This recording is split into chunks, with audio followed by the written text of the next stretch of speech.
Hey, Ricky, look at this picture. Can we actually learn English from this picture? What do you think? Absolutely, Raizel. Pictures like this are perfect for learning English. We can describe, imagine, and talk about it to improve our vocabulary and grammar. Great! Let's dive into some quick questions. First, how would you explain this image to someone who cannot see it? I would say, a cheerful man in a blue suit is holding a rose, offering it to two happy women who are clapping and smiling in a park. Nice! Now, can you use at least 3 adjectives to describe the mood in this image? Sure, I would say the mood is cheerful, romantic, and friendly. Good choice. What verbs come to your mind when you look at this image? Offering, clapping, smiling, holding, and giving. Perfect. What is the opposite of the word happy, which seems to describe the women here? That would be sad or unhappy. Good one. Now, let's play with grammar.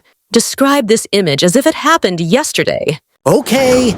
Yesterday, a man in a blue suit offered a rose to 2 excited women. Nice.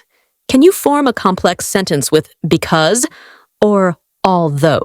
Although the women were surprised, they clapped because they were happy to see the rose. Love it. Now, let's think forward. Imagine this scene is from next week.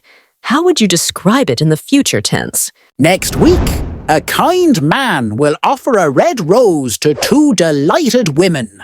Great. Use a modal verb like could or should to form a question about this scene.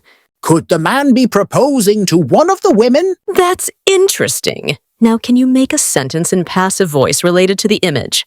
Sure. A rose is being offered by the man to the women. Good. What about present perfect tense?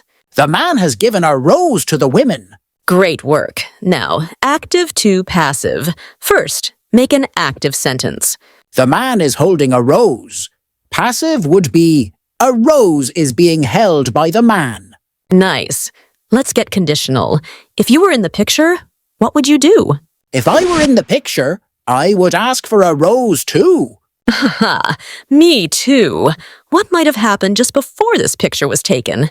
Maybe the man bought the rose from a nearby shop. Good guess. What do you think will happen after this moment? I think he will give the rose to one of the women and they will all laugh together. Love your imagination. Can you make a tongue twister inspired by the image? Sure. Rose giver grins. Girls giggle gladly. That's a fun one. Now, a tricky one. Where's the man standing in relation to the women? Use a preposition. The man is standing in front of the women. Perfect. What title would you give this image?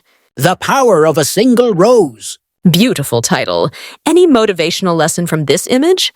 Yes. Small gestures, like giving a rose, can create big happiness. It's the little things in life. That's so true. Do you think it's okay to offer a flower to someone you just met? It could be okay, but it depends on the situation and culture. Fair point. If the man forgot the rose, what could he have done instead? He could have offered a kind compliment instead. Nice thinking. What if the women didn't like roses? Then he should have asked what they liked before choosing a gift. Smart answer. Can you use should have in a sentence about this image? The man should have brought chocolates if he wasn't sure about the rose. Clever idea. If you could change one thing in this image, what would it be? I would add a cute puppy to make it even more adorable. That would be lovely. Now, audience, if you had to add something to this image, what would it be? Comment below. We want your creative ideas. All right, Ricky. Last one. What's one piece of advice we can take from this image for English learners? Use every little thing around you, like this image, to talk and learn new words. That's the spirit. Everyone watching, don't wait for a perfect moment. Start speaking now. Every small step counts. Yes, and just like this man's rose, small efforts can lead to beautiful results. Love it. Keep practicing, stay positive, and see you in the next episode.